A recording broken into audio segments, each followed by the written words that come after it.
Hello students, good morning. Let's start our today's session of the physics. तर last time आपण experimental setup to study Fraunhofer diffraction बघत होतो.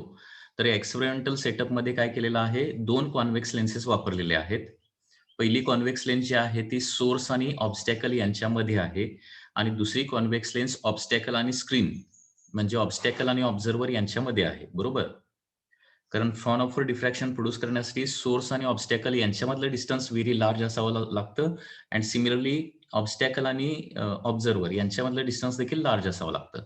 आणि हे large distance maintain करण्यासाठी काय केलेले आहेत, दोन कॉन्व्हेक्स लेन्सेस इथं यूज केलेले आहेत.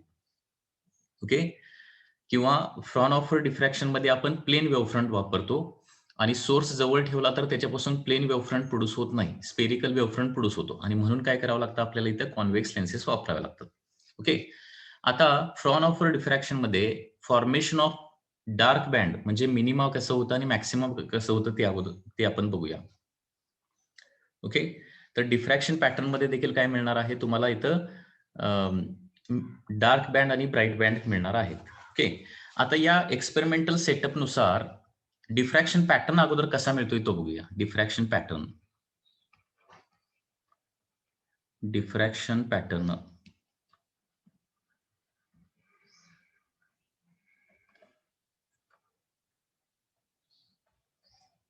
ओके.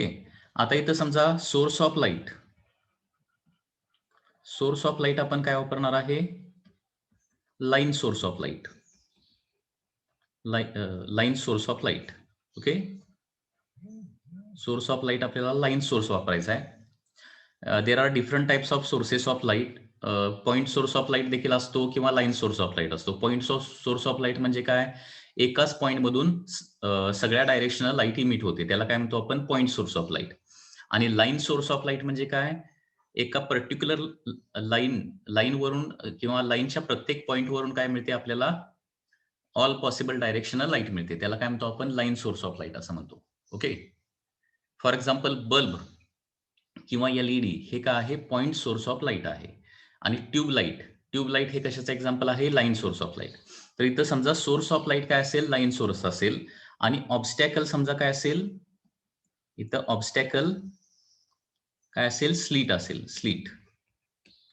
ऑब्स्टॅकल म्हणजे काय असणार आहे? एक नॅरो स्लीट असेल. ही जी स्लीट आहे ती नॅरो असली पाहिजे. म्हणजे याची साईज साधारणपणे किती असली पाहिजे? 1 मिलीमीटर. साईज म्हणजे त्याची ब्रेड्थ जी आहे ती 1 मिलीमीटर असली पाहिजे. लेंथ जास्त असली तरी चालेल. परंतु ब्रेड्थ जी आहे म्हणजे फॉर एक्झाम्पल हा कार्डबोर्ड आहे. ओके. स्लीट म्हणजे काय असतं? या पद्धतीनं नॅरो कटिंग असतं. रेक्टँग्युलर ओपनिंग असतं त्याच्यामध्ये. तर याची जी विड्थ आहे ती 1 मिलीमीटर किंवा त्याच्यापेक्षा कमी असली पाहिजे. So obstacle. तर source of light line source घेतला, ऑब्स्टॅकल आपण स्लीट या एक्सपेरिमेंटमध्ये वापरला. ओके. तर आपल्याला स्क्रीनवर जो डिफ्रॅक्शन पॅटर्न मिळणार आहे, तो डिफ्रॅक्शन पॅटर्न काय मिळणार आहे? तर डिफ्रॅक्शन पॅटर्न म्हणजे काय अगोदर लक्षात घ्या आणि त्याच्यानंतर त्याचं एक्सप्लेनेशन आपण बघूया. तर this diffraction pattern consist of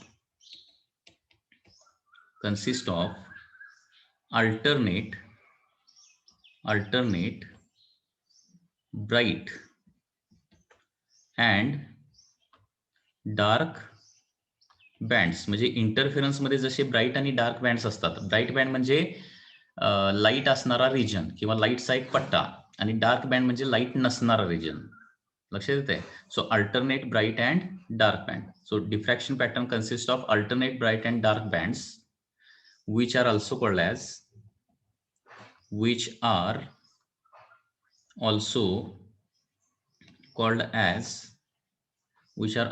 as maxima and minima.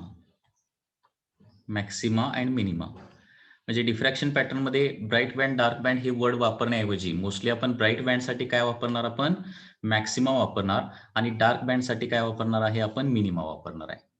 Okay. तर पुन्हा एकदा बघा. फ्रॉन-ऑफरचा एक्सपेरिमेंटल सेटअपची इथे डायग्राम काढलेली आहे. लास्ट टाइम आपण याचं एक्सप्लेनेशन बघितलेलं आहे. फ्रॉन-ऑफरच्या सेटअपमध्ये काय केलेलं आहे? आपण सोर्स ऑफ लाईट आपण लाईन सोर्स ऑफ लाईट वापरलेला आहे. लिनियर सोर्स ऑफ लाईट असला पाहिजे, ऑब्स्टॅकल स्लिट असली पाहिजे आणि या पद्धतीनं सोर्स ऑफ लाईट आणि ऑब्स्टॅकल असेल तर आपल्याला स्क्रीनवर काय मिळतं, तर स्क्रीनवर आपल्याला डिफ्रॅक्शन पॅटर्न मिळणार आहे. डिफ्रॅक्शन पॅटर्न म्हणजे काय असणार आहे, त्याच्यामध्ये diffraction pattern consist of alternate bright and dark bands असणार आहे. ब्राईट आणि डार्क बँडला काय म्हणतो आपण, मॅक्सिमा आणि मिनिमा म्हणतो मोस्टली, लक्षात घ्या. तर याच्यामध्ये आणखी आपल्याला काय दिसतं डिफ्रॅक्शन पॅटर्न मध्ये या, तर सेंट्रल मॅक्सिमा जे आहे म्हणजे सेंट्रल ब्राईट बँड जो आहे तो काय असतो, ब्राईटेस्ट, सगळ्यात जास्त ब्राईटेस्ट असतो. Okay, brightest of all maxima. Central maxima म्हणजे डायग्रॅमच जर काढायची झाली तर अगोदर डायग्रॅम काढूया, नंतर एक्सप्लेनेशन लिहूया. डायग्रॅम या पद्धतीने मिळणार.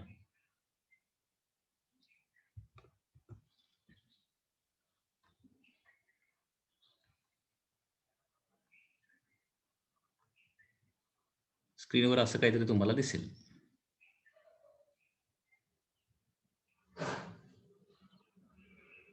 ओके, स्क्रीनचा हा जो सेंटर आहे या ठिकाणी काय म्हणणार आपण, याला सेंट्रल मॅक्सिमा असं म्हणणार.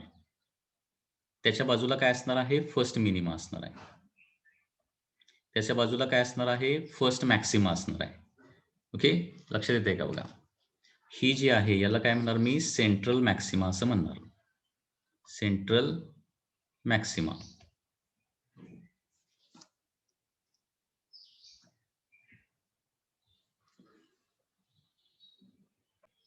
ही डायग्राम पुन्हा एकदा इथं काढतो मी, बघा.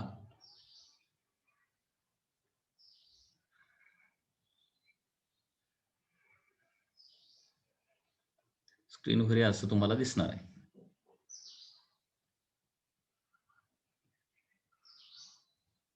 ओके, इथं जे सेंट्रल आहे त्याला काय म्हणणार मी, सेंट्रल मॅक्सिमा. सेंट्रल मॅक्सिमा म्हणजे लाईट असणारा रिजन असणारा, लाईटचा एक पट्टा असणार आहे, लक्षात घ्या.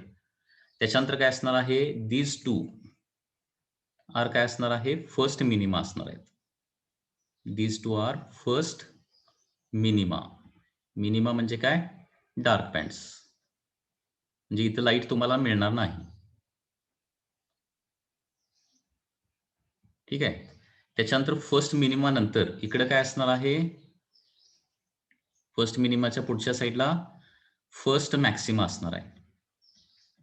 फर्स्ट मॅक्सिमा, लक्षात येत आहे, first maxima.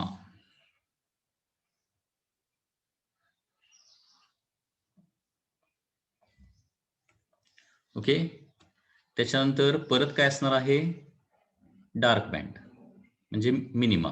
Bright band, dark band, bright band, dark band असे अल्टरनेट मिळत जाणार आहे तुम्हाला. इथं काय मिळणार तुम्हाला मग, next this will be the your second minima. अशा प्रकारे हा पॅटर्न मिळत जाणार आहे. ओके, तर याच्यामध्ये सेंट्रल मॅक्सिमा जे आहे ते सगळ्यात जास्त ब्राईट असतं आणि बाकीच्या ज्या मॅक्सिमा आहेत ते देखील ब्राईट बँड असतात, परंतु त्यांची इंटेन्सिटी साईडला काय होते, कमी कमी कमी होत जाते. Okay, so central maxima has maximum brightness, maximum brightness किंवा maximum intensity, maximum intensity and intensity of other maxima, intensity of other maxima. Okay, म्हणजे बाकीच्या ज्या मॅक्सिमा आहेत, म्हणजे first maxima, second maxima, third maxima, यांची इंटेन्सिटी जी आहे ती साईडला काय होते, कमी कमी कमी होत जाते. Okay, central maxima has maximum intensity and other maxima has intensity less than central maxima, less than central maxima. Central maxima पेक्षा काय असणार आहे, त्यांची इंटेन्सिटी कमी असणार आहे. And it decreases towards side. Okay, साईडला आपण जाऊ तसं इंटेन्सिटी काय होते, कमी कमी कमी होत जाते. ओके, म्हणजे सेंट्रल मॅक्सिमाची इंटेन्सिटी सगळ्यात जास्त असणार, त्याच्यानंतर त्याच्यापेक्षा कमी फर्स्ट मॅक्सिमा, त्याच्यापेक्षा कमी सेकंड मॅक्सिमा, त्याच्यापेक्षा कमी थर्ड मॅक्सिमा. या पद्धतीनं ती इंटेन्सिटी जी आहे ती काय होणार आहे, कमी कमी कमी होत जाणार आहे. ओके, सो मॅक्सिमा म्हणजे तिथे इंटेन्सिटी असणार आहे आणि ती इंटेन्सिटी सगळ्या ब्राईट बँडला सेम नसते. ओके, हे सगळ्यात महत्वाची गोष्ट आहे. ओके, लक्षात येते का? इंटरफेरन्स मध्ये कसं असतं, सगळ्या मॅक्सिमाची इंटेन्सिटी सेमच असते, सगळ्या ब्राईट बँडची इंटेन्सिटी सेम असते, परंतु डिफ्रॅक्शन मध्ये मात्र सगळ्या ब्राईट बँडची इंटेन्सिटी सेम नसते. ओके, ती साईडला काय होते, सेंट्रल मॅक्सिमाला सगळ्यात जास्त असते आणि साईडला टुवर्ड साईड काय होते, कमी कमी कमी होत जाते. ओके, म्हणजे एक दोन मॅक्सिमा नंतर काय होणार आहे, इंटेन्सिटी जवळपास पूर्णपणे काय झालेली असते, झिरो झालेली असते. ठीक आहे, त्याचबरोबर आणखी एक महत्वाची गोष्ट इथं काय आहे, विड्थ ऑफ सेंट्रल मॅक्सिमा जर बघितलं तर ती काय असते, सगळ्यात जास्त असते आणि एक्झॅक्टली डबल असते. कुणाच्या डबल असते, ऑदर मॅक्सिमा किंवा मिनिमाच्या विड्थच्या बरोबर डबल असते. म्हणून हा रिजन मी जास्त काढलाय बघा. ही जी सेंट्रल मॅक्सिमाची जी विड्थ आहे, ही विड्थ काय असणार आहे, ऑदर मॅक्सिमा किंवा मिनिमाच्या विड्थच्या बरोबर डबल असणार आहे. म्हणजे इथं डब्ल्यू असेल तर इथं काय येणार, W/2, इथं W/2, इथं परत W/2 and so on. Width of central maxima is double the width of any other maxima or minima. Okay, central मॅक्सिमाची जी विड्थ आहे ती इतर कुठल्याही मॅक्सिमा किंवा मिनिमाच्या बरोबर डबल असते. तर या पद्धतीने हा diffraction pattern, frown-offer diffraction pattern जो आहे तो आपल्याला बघायला मिळणार आहे. ओके, याच्यामध्ये कुणाला डाऊट आहे का? आता काय करायचं आहे, इंटेन्सिटीचा ग्राफ आपल्याला प्लॉट करायचा आहे इथं. Okay, intensity plot in case of diffraction pattern किंवा इंटेन्सिटी डिस्ट्रीब्युशन कर्व म्हणूया आपण. तर हा intensity distribution curve in case of this diffraction pattern कसा येणार बघा. Intensity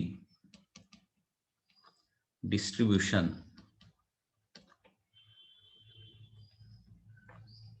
curve, intensity distribution curve.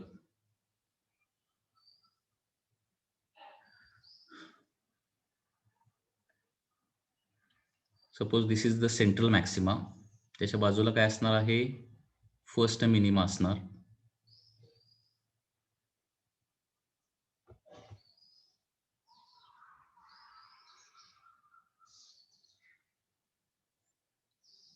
त्याच्यानंतर फर्स्ट मॅक्सिमा,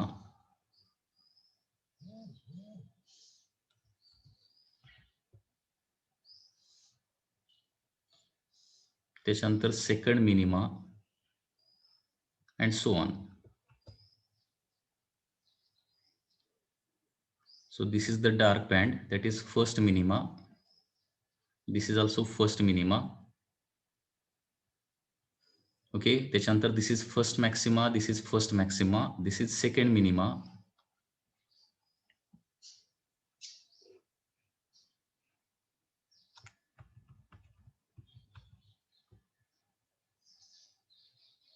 सेकंड मिनिमा, त्याच्या साईडला परत काय असणार आहे, सेकंड मॅक्सिमा आणि सेकंड मॅक्सिमा. लक्षात येते या पद्धतीने. आता याचा इंटेन्सिटीचा जर प्लॉट काढला तर तो प्लॉट कसा येणार लक्षात घ्या. इट विल बी लाईक दिस.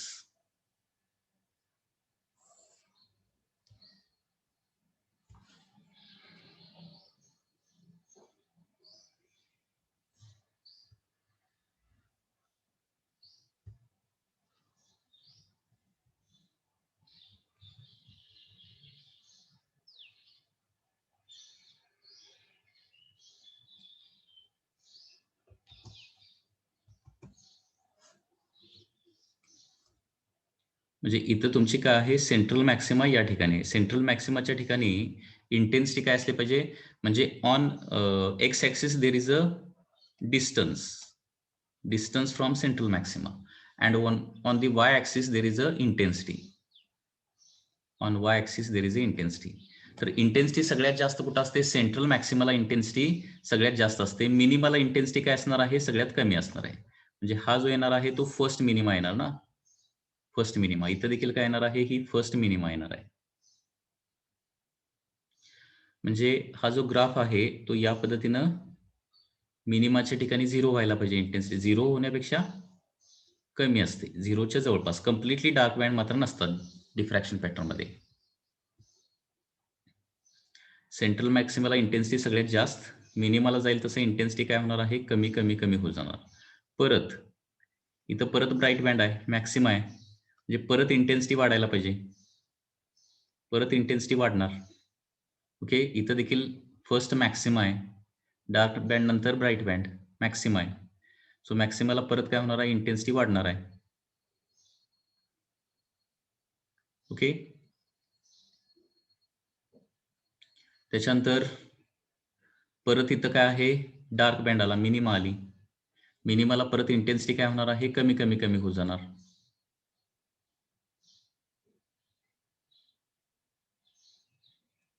ठीक आहे, परत इथं काय आली? मॅक्सिमा आली.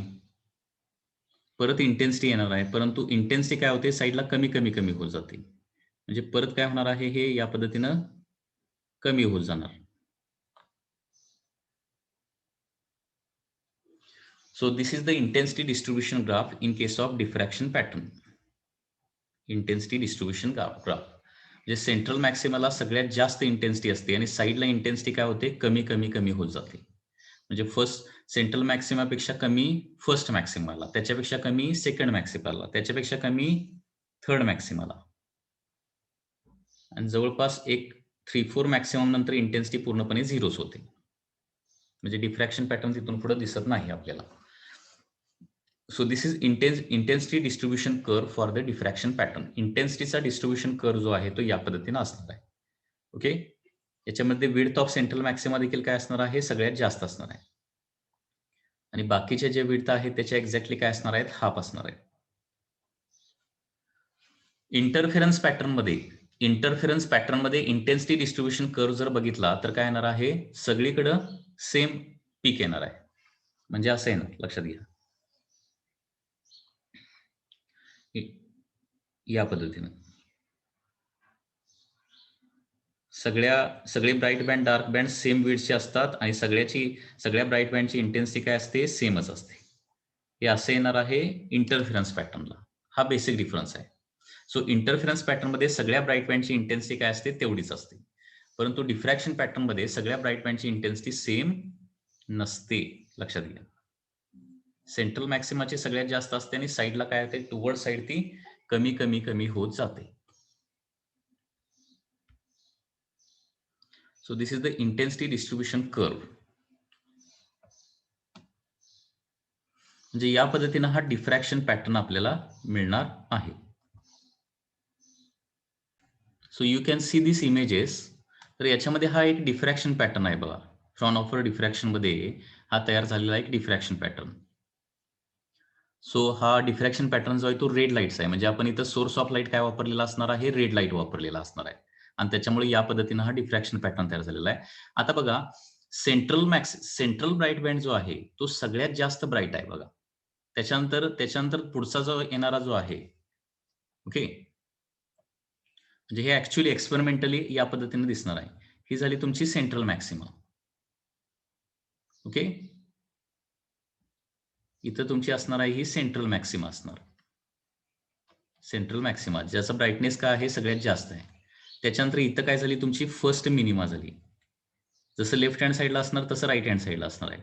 त्याच्यानंतर ही झाली तुमची first maxima. Okay, first maxima. परत ही काय असणार आहे? तुमची सेकंड मिनिमा असणार, अँड सो ऑन. म्हणजे साईडला ही इंटेन्सिटी काय होते? कमी कमी कमी कमी होत जाते. बघा, याची सगळ्यात जास्त इंटेन्सिटी इथं आहे, त्याच्यानंतर याच्यापेक्षा कमी थोडीशी इथं आहे, त्याच्यापेक्षा कमी इथं आहे, त्याच्यापेक्षा कमी, आणि साईडला इंटेन्सिटी कमी कमी कमी होत गेलेली आहे. फायनली ती 0 होते. ओके, म्हणजे हे जर स्लिट वापरलं तर या पद्धतीचा डिफ्रॅक्शन पॅटर्न मिळणार आहे. स्लिट वापरली तर, म्हणजे लाईन सोर्स ऑफ लाईट आणि स्लिट वापरली तर या पद्धतीचा डिफ्रॅक्शन पॅटर्न तुम्हाला मिळणार आहे. लक्षात येतंय मी काय सांगतोय? आणि समजा तुम्ही लाईन सोर्स ऑफ लाईट आणि स्लिट ऐवजी पॉइंट सोर्स ऑफ लाईट आणि त्या कार्डबोर्डमध्ये ऑब्स्टॅकल जर तुम्ही काय वापरलं, एक छोटंसं होल वापरलं, तर असा हा डिफ्रॅक्शन पॅटर्न मिळणार आहे, सर्क्युलर. म्हणजे डिफ्रॅक्शन पॅटर्न हा सर्क्युलर पण मिळू शकतो आणि या पद्धतीनं लिनियर पण मिळू शकतो. आता हा सर्क्युलर डिफ्रॅक्शन पॅटर्न मिळाला तरी त्याच्यामध्ये देखील बघा, इथं सेंट्रलला जे आहे ना, त्याला आपण सेंट्रल मॅक्सिमा असं म्हणणार. ही सगळ्यात जास्त ब्राईट आहे आणि त्याची विड्थ पण काय आहे, इतर कुठल्याही मॅक्सिमापेक्षा डबल आहे. आणि साइडला काय आहेत, dark band, bright band, dark band, bright band आहेत अल्टरनेट. आणि ब्राईट बँडची इंटेन्सिटी बघा साइडला कमी, कमी, कमी, कमी होत गेली. बरोबर? म्हणजे फ्रॉन ऑफर डिफ्रॅक्शन पॅटर्न मध्ये काय करू शकताय तुम्ही, ऑब्स्टॅकल हा स्लिट देखील वापरू शकताय. स्लिट म्हणजे रेक्टँग्युलर ओपनिंग देखील वापरू शकताय किंवा एक सर्क्युलर होल देखील वापरू शकताय. अपर्चर वापरू शकताय. ओके. आणि त्याच्यानुसार तुम्हाला डिफ्रॅक्शन पॅटर्न मिळणार आहे. स्लिट वापरलं तर या पद्धतीचा डिफ्रॅक्शन पॅटर्न मिळेल. इथं जो आपण स्टडी केलाय तो. आणि होल वापरलं तर या पद्धतीनं. परंतु स्लिट वापरत असताना सोर्स ऑफ लाईट आपल्याला लाईन सोर्स ऑफ लाईट वापरावा लागेल. आणि लेन्सेस सिलेंड्रिकल वापरावे लागतील. ठीक आहे. आणि जर source of light point source of light वापरला आणि circular obstacle as a circular hole जर वापरलं तर आपल्याला कॉन्व्हेक्स लेन्स वगैरे वापरावं लागेल आणि त्यावेळी या पद्धतीचा डिफ्रॅक्शन पॅटर्न मिळणार आहे. ओके. सो इथं देखील एक एक्झाम्पल आहे की इंटेन्सिटी कशा प्रकारे व्हॅरी होते. Okay. Left hand this is the arrangement of the frown offer diffraction. म्हणजे लेफ्ट हँड साईडनं एक पॅरल बीम ऑफ लाईट आलेला आहे. मध्ये एक ऑब्स्टॅकल आहे. दिस ऑब्स्टॅकल म्हणजे स्लिट असणार आहे कारण आपल्याला इथं लाईन्स मिळायला लागलेत. आणि याच्यानंतर काय होणार आहे, समोरच्या स्क्रीनवर या पद्धतीचा डिफ्रॅक्शन पॅटर्न मिळणार आहे. म्हणजे सेंटरला काय मिळतंय पुन्हा एकदा बघा. सेंटरला काय मिळणार आहे, हा सेंट्रल मॅक्सिमम मिळणार आहे. सगळ्यात जास्त विड्थ आहे. त्याच्यानंतर मिनिमा, डार्क बँड, परत मॅक्सिमा, त्याची इंटेन्सिटी त्याच्यापेक्षा कमी आहे. साईडला इंटेन्सिटी कमी कमी होत जाते आणि फायनली झिरो होते. आणि हा इंटेन्सिटी डिस्ट्रीब्युशन ग्राफ. सेंट्रलला सगळ्यात जास्त इंटेन्सिटी असते, साईडला कमी कमी कमी कमी होत जाते. फायनली ती झिरो होणार आहे साईडला. Okay. So this is the this actually we are getting. Okay. या पद्धतीने आपल्याला हे मिळणार आहे.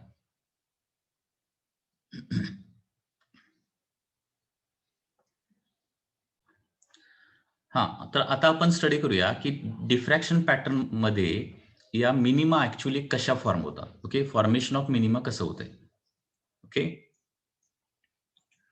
Formation of minima. Formation of minima. मिनिमाचं फॉर्मेशन कसं होणार आहे.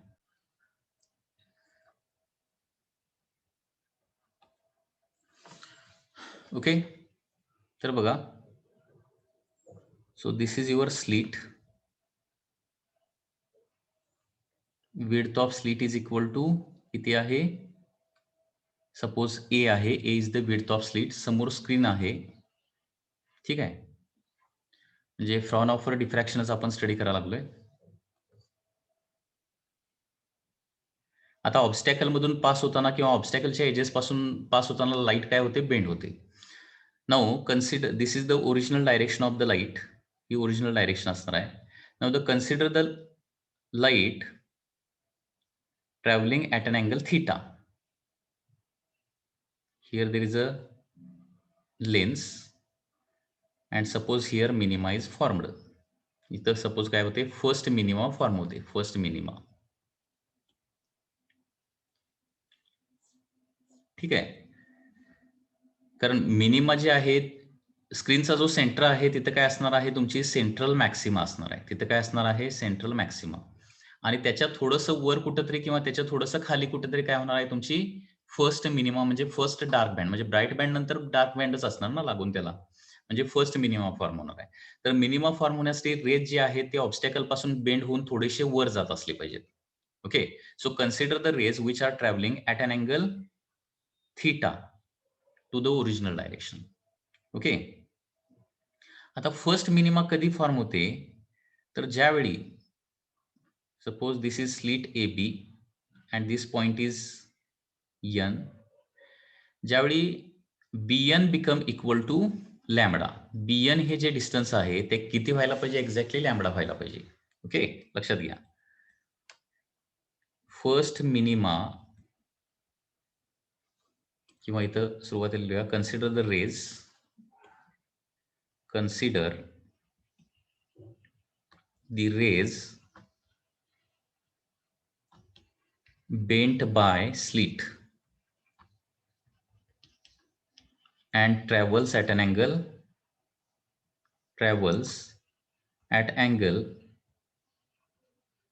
theta 1 म्हणूया, theta 1 travels at an angle theta 1. Okay, तर फर्स्ट मिनिमा कधी फॉर्म होते? The first minima is formed only when first minima is formed when bn become equal to lambda. कारण लक्षात घ्या, रेज आपण बेंड करत गेल्यानंतर म्हणजे हे जे रे आहेत त्या डिफरंट अँगलमध्ये ते रेज असणार आहेत. ते एका पर्टिक्युलर अँगलचे जे रेज असणार आहेत ते exactly bn is equal to काय करणार आहेत? लॅमडा एवढं डिस्टन्स करणार आहेत. लक्षात येते? जेवढं हे मी रेज जास्त अँगलचे कन्सिडर करणार तेवढं bn हे डिस्टन्स काय होणार? वाढत वाढत वाढत जाणार. हे तुम्हाला लक्षात येते का? बघा, ही डायग्राम मी पुन्हा एकदा इथं ड्रॉ करतो, थोडीशी मोठी डायग्राम ड्रॉ करतो.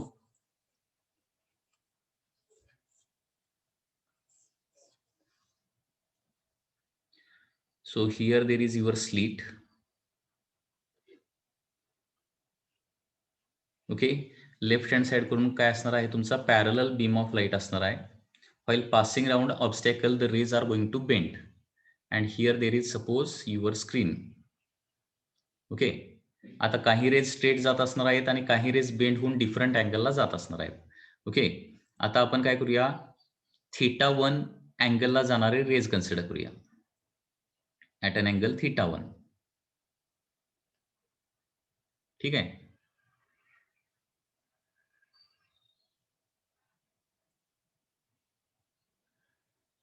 they are going to converge on the screen here somewhere and here is your first minima suppose form होत असेल. At this point there will be central maxima. Okay, so this is slit AB. A to B हे काय आहे? स्लिटचं opening आहे.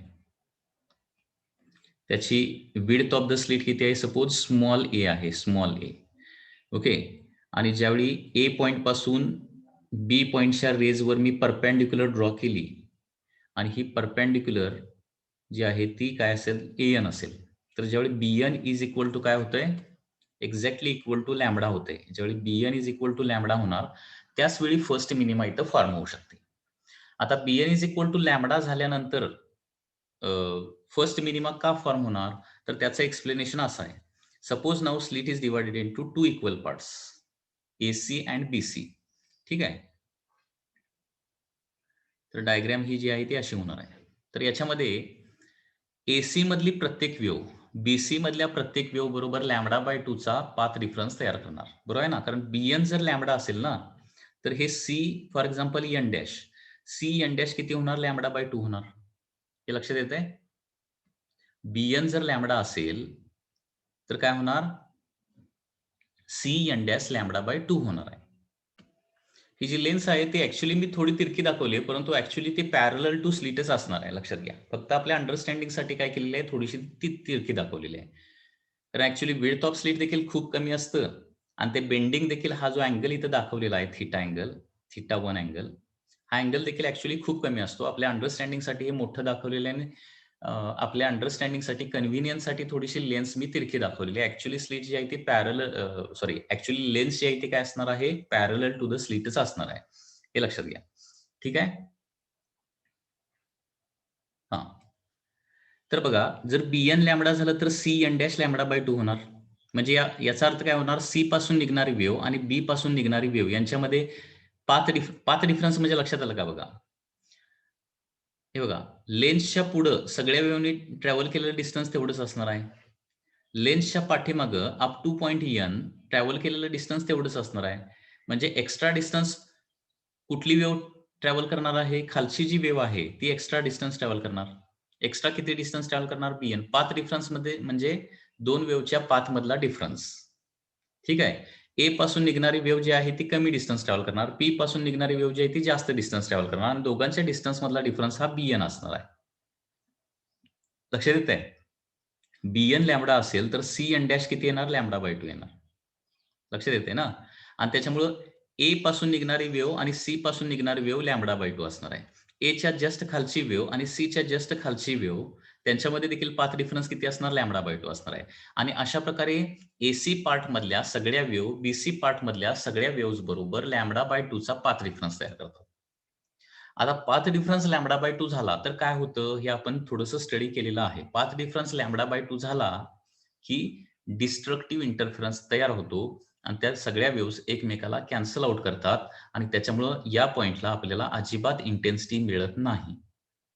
आणि ज्या पॉइंटला लाईटची इंटेन्सिटी मिळत नाही, ओके, त्या पॉइंटला आपण काय म्हणतो, मिनिमा असं म्हणतो. And in this way first minima is formed. मी काय सांगितलं ते लक्षात येतंय का बघा. पुन्हा एकदा मी इथं लिहितो बघा. Consider the rays bent by slit and travels at an angle θ1. First minima is formed only when Bn become equal to lambda. Okay. Now consider slit divided into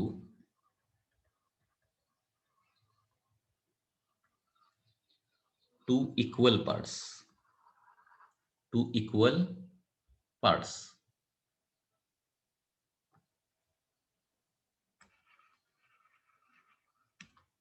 That is AC and BC. Okay. AC and BC.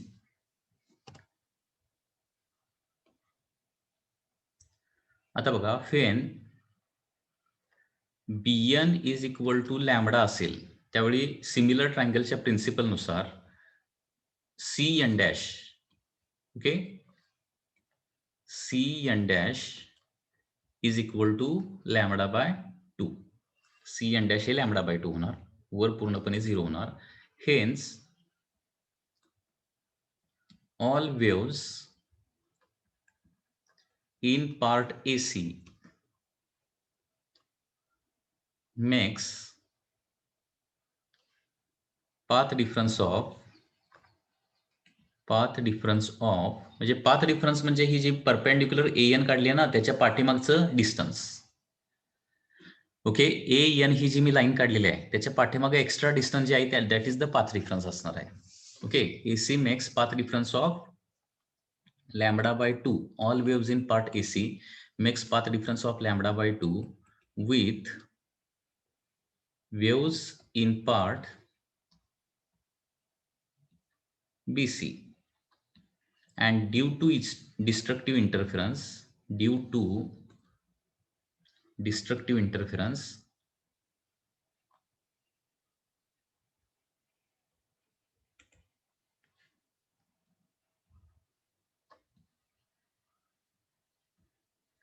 all waves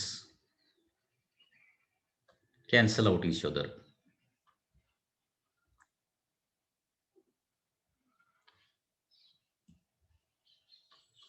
Therefore, resultant intensity is 0.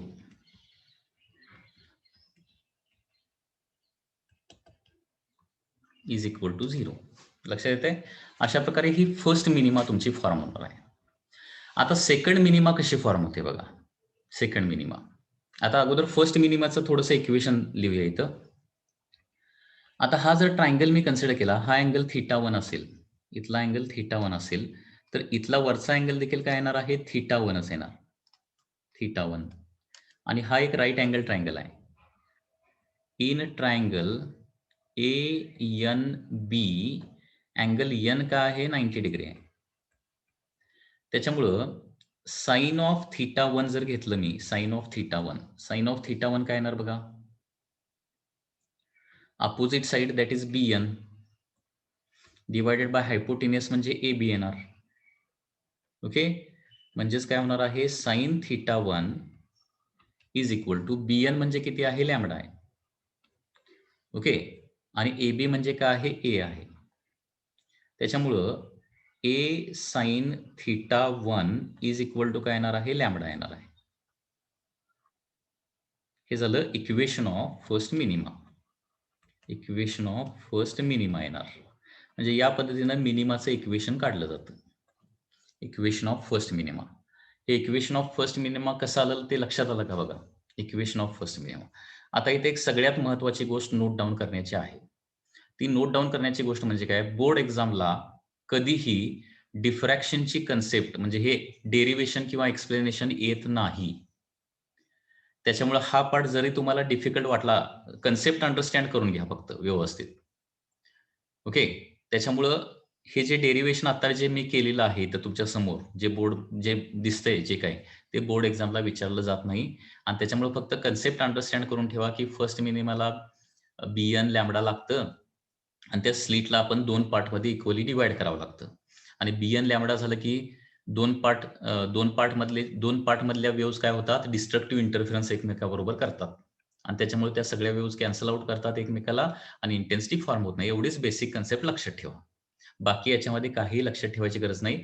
लक्षात काय ठेवायचं आहे, from NEET and JEE Main point of view equation हे तुम्हाला लक्षात राहिलं पाहिजे. First मिनिमाचं इक्वेशन काय असतं नेहमी, A sine theta 1 is equal to lambda.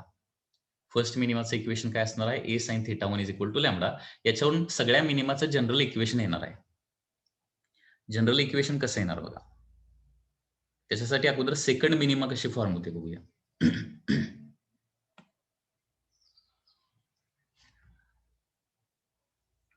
त्याच्यामुळे हे थोडंसं डिफिकल्ट आहे, हे मला कसं जमेल हे म्हणायची काही गरज नाहीये, लक्षात घ्या.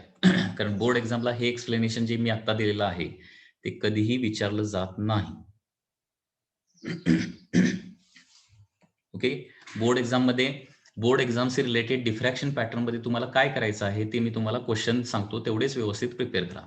हा सगळा पार्ट जो सांगितलेला आहे ते फक्त तुमची कन्सेप्ट क्लिअर होण्यासाठी मी सांगतोय. ठीक आहे. हा जो पार्ट आहे तो टेक्स्ट बुक मध्ये देखील तुम्हाला व्यवस्थित मिळणार नाहीये. सेकंड मिनिमा कशी फॉर्म होते बघा. सेकंड मिनिमा आणि त्याच्यावरून मिनिमाचं जनरल इक्वेशन.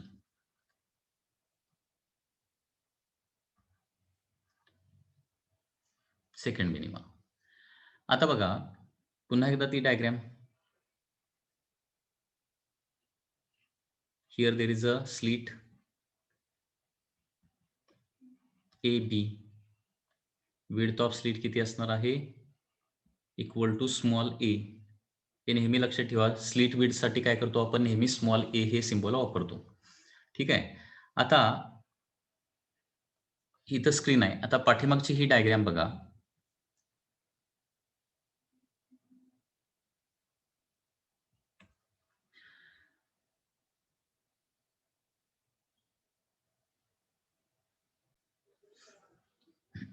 आता या डायग्राम मध्ये थिटा 1 अँगलला जर फर्स्ट मिनिमा फॉर्म होत असेल तर सेकंड मिनिमा याच्या वर कुठेतरी तयार होणार ना. इथं सेकंड मिनिमा फॉर्म होणार.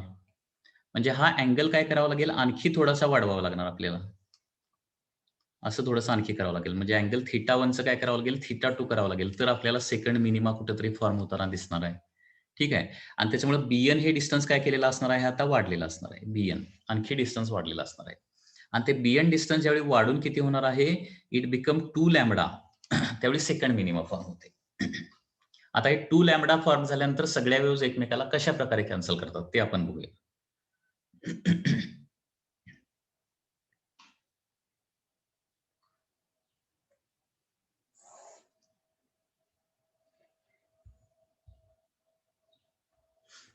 Okay. Now consider the waves traveling at an angle. Description या पद्धतीनेच येणार आहे. Here there is a lens. Okay. And due to this lens, all the rays are focused here, and here second minima is going to form. आणि second minima form होण्यासाठी काय होणार आहे, आणखी थोडासा अँगल वाढवल्यामुळं, हा जो अँगल आहे तो आणखी थोडासा वाढवल्यामुळे काय होणार आहे, अँगल थिटा 2 होणार आहे आणि हे बीएन हे डिस्टन्स वाढणार आहे आणि ते किती व्हायला पाहिजे, 2 लॅम्बडा व्हायला पाहिजे. आता बीएन डिस्टन्स 2 लॅम्बडा सपोज झालं आणि सपोज आता काय केलं मी, या स्लिटला 4 इक्वल पार्ट्स मध्ये डिवाइड केलं. 4 इक्वल पार्ट्स मध्ये डिवाइड केलं तर काय होणार बघा, इथं 2 लॅम्बडा असेल तर इथं येणार आहे लॅम्बडा बाय 2, इथे येणार आहे 2 लॅम्बडा बाय 2 म्हणजे लॅम्बडा, इथे येणार आहे 3 लॅम्बडा बाय 2 आणि इथं 4 लॅम्बडा बाय 2 म्हणजे 2 लॅम्बडा. ओके, जॉमेट्रीचा वापर करून ही डिस्टन्सेस आपण काढू शकतो. म्हणजे finally bn is equal to 2 lambda असेल तर वरचे distances lambda by 2, 2 lambda by 2, 3 lambda by 2, 4 lambda by 2 असं येणार. आता बघा, याला म्हणूया C1, C2, C3 म्हणूया. आता बघा, AC1 या पार्ट मधल्या सगळ्या वेव्हज, C1, C2 या पार्ट मधल्या सगळ्या वेव्हज बरोबर, म्हणजे या पार्ट मधल्या सगळ्या वेव्हज या पार्ट मधल्या सगळ्या वेव्हज बरोबर एक्झॅक्टली लॅम्बडा बाय 2 चा पाथ डिफरन्स तयार करतात. त्याच्यामुळे या वेव्ह सगळ्या काय करणार आहेत, एकमेकाला कॅन्सल आउट करून टाकणार आहेत. सिमिलरली C2, C3 पार्ट मधल्या सगळ्या वेव्हज C3B पार्ट मधल्या सगळ्या वेव्हज बरोबर देखील काय करतात, लॅम्बडा बाय 2 चा पाथ डिफरन्स तयार करतात आणि त्याच्यामुळे त्या वेव्हज देखील एकमेकाला पूर्णपणे कॅन्सल आउट करतात आणि अशा प्रकारे काय होणार आहे, इथं सगळ्या वेव्हज पुन्हा एकदा कॅन्सल आउट होतात आणि काय होणार आहे, एक डार्क बँड फॉर्म होणार आहे which is called as second minima. म्हणजे सेकंड मिनिमा फॉर्म होण्यासाठी bn हे जे डिस्टन्स आहे किंवा हा जो पाथ डिफरन्स आहे इक्वल टू 2 लॅम्बडा व्हायला पाहिजे आणि स्लिटला आपण 4 इक्वल पार्ट्स मध्ये डिवाइड झालंय असं कन्सिडर करायला पाहिजे. ओके, तर इथं पूर्ण डिस्क्रिप्शन मी लिहित नाही, शॉर्ट मध्ये फक्त लिहितो. Okay, so bn is equal to काय होणार आहे, 2 लॅम्बडा होणार. ओके, त्यावेळी काय होणार आहे, bn is equal to 2 lambda and slit is divided into 4 parts.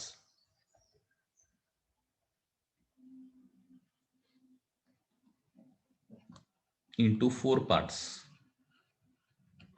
कुठले, AC1, C1, C2, C2, C3 and C3B 4 parts मध्ये डिवाइड केलं तर all waves cancel out each other.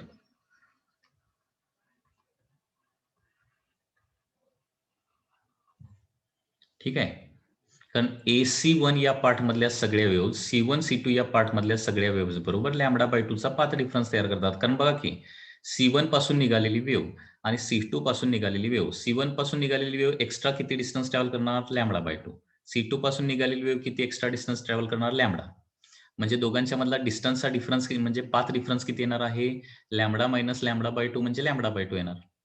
याच पद्धतीनं त्याच्या वरच्या म्हणजे C2च्या वरच्या सगळ्या वेव्हज आणि C1च्या वरच्या सगळ्या वेव्हज यांच्यामध्ये पाथ डिफरन्स लॅम्बडा बाय 2 असणार आहे. त्याच्यामुळे काय होणार आहे, AC1 पार्ट मधल्या सगळ्या वेव्हज C1, C2 पार्ट मधल्या सगळ्या वेव्हज बरोबर डिस्ट्रक्टिव्ह इंटरफरन्स तयार करतात आणि ते कॅन्सल आउट करतात.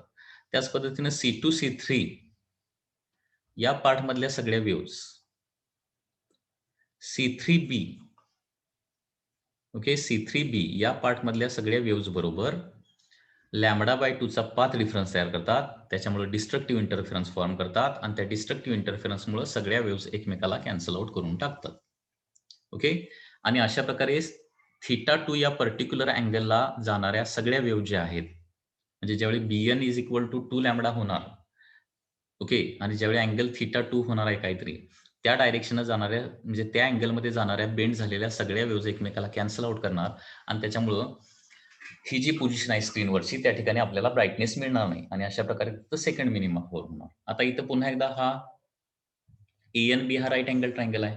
आता इथं काय येणार इक्वेशन, हा अँगल θ2 असेल तर इथला कॉर्नरचा अँगल A हा अँगल काय येतो, तो देखील θ2 येतो आणि इथं साइन θ2 इज इक्वल टू काढलं तर काय येणार आहे, 2 लॅम्बडा डिवायडेड बाय A येणार आहे. ओके, म्हणजे फायनल इक्वेशन येणार आहे A sine θ2 is equal to 2 lambda. म्हणजे फर्स्ट मिनिमला इक्वेशन काय आलं, A sine θ1 is equal to 1 lambda. Second मिनिमाला काय आलं, A sine θ2 is equal to 2 lambda. ठीक आहे, so general equation of nth minima काय येणार, general equation of nth minima येणार आहे, general equation of nth minima is A sine θn is equal to येणार आहे n लॅम्बडा. हे equation खूप महत्वाचं आहे. या इक्वेशनचा वापर करून किती अँगलला first minima, second minima, third minima form होणार हे काढू शकतो. म्हणजे एखाद्या एक्झाम्पल मध्ये दिलेलं असतं, तुम्हाला वेव्हलेंथ दिलेली असणार आहे, स्लिटची विड्थ देखील दिलेली असणार. तुम्हाला विचारलं जाईल की किती अँगलला फर्स्ट मिनिमम फॉर्म होणार किंवा फोर्थ मिनिमम फॉर्म होणार, हा क्वेश्चन याच्यामध्ये विचारला जाऊ शकतो. तर या इक्वेशनचा यूज लक्षात आला का बघा. थीटा एन म्हणजे काय, त्या nth मिनिमाचा अँगल. ओके, लक्षात येत आहे. तर ते काढण्यासाठी हे इक्वेशन आपण वापरू शकतो. त्याचबरोबर आणखी एक इथे लक्षात घ्या, आणखी एक इथे इक्वेशन काय येणार. आता या डिस्टन्सला काय म्हणतो आपण, कॅपिटल डी असं म्हणतो. कॅपिटल डी म्हणजे सोर्स पासून स्क्रीनचं डिस्टन्स, त्याला कॅपिटल डी म्हणतो ना. Capital D is the distance of screen from source. ठीक आहे. आणि nth मिनिमा जे आहे त्याचं डिस्टन्स काय असेल, एक्स असेल, एक्स एन. म्हणजे सेंट्रल मॅक्सिमा पासून nth मिनिमा एक्सएन डिस्टन्सला फॉर्म होत असेल. ओके, तर हा अँगल किती आहे बघा. आता हा अँगल तुमचा काय आहे, थीटा एन आहे. For example theta N. तर इथं टॅन थीटा एन काय येणार, एक्सएन म्हणजे काय, distance of nth minima from central maxima. Okay, from central maxima.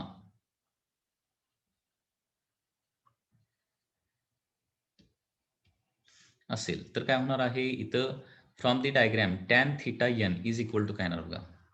हा इथे एक राईट अँगल ट्रायंगल दिसतोय का तुम्हाला.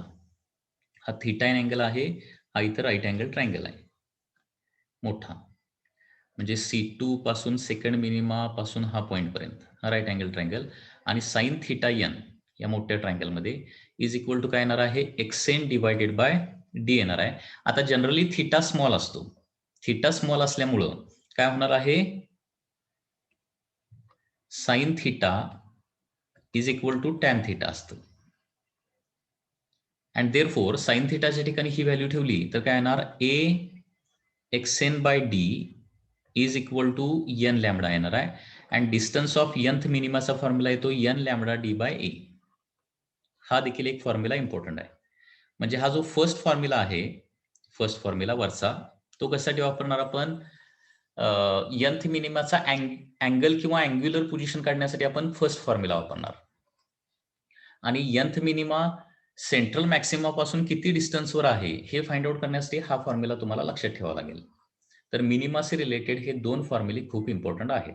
ओके, पहिला आहे A sine theta N is equal to N lambda आणि दुसरा आहे X N is equal to N lambda D by A. Okay, N lambda D by A. याच्यामध्ये एन म्हणजे काय, कितवी मिनिमा, लॅमडा म्हणजे वेव्हलेंथ, कॅपिटल डी म्हणजे काय, तो सोर्स आणि स्क्रीन यांच्यामधलं डिस्टन्स, आणि ए म्हणजे काय, त्या स्लिटची विड्थ. ही जी काही स्लिट आपण इथं वापरलेली आहे त्याची विड्थ, हे लक्षात घ्या. एन लॅमडा डी बाय ए असा फॉर्म्युला इंटरफेरन्स मध्ये देखील आलेला होता, आठवतोय का बघा. N lambda D by D होतं फक्त तिथं, N lambda D by D. पण कुणाचा होता तो, nth ब्राईट बँडचा फॉर्म्युला होता. इथं हा डार्क बँडला आलेला आहे फॉर्म्युला. कुणासाठी आलेला आहे, डार्क बँडला फॉर्म्युला आलेला आहे. तर for NEET and Mains point of view, okay, किंवा सीईटी पॉइंट ऑफ व्ह्यू, हे दोन फॉर्म्युले तुम्हाला लक्षात ठेवावे लागतील मिनिमाशी रिलेटेड. आता हा झाला तुमचा मिनिमाचा पार्ट. आता आपण बघूया मॅक्सिमा कशी फॉर्म होते आणि त्याचे इक्वेशन काय येतात.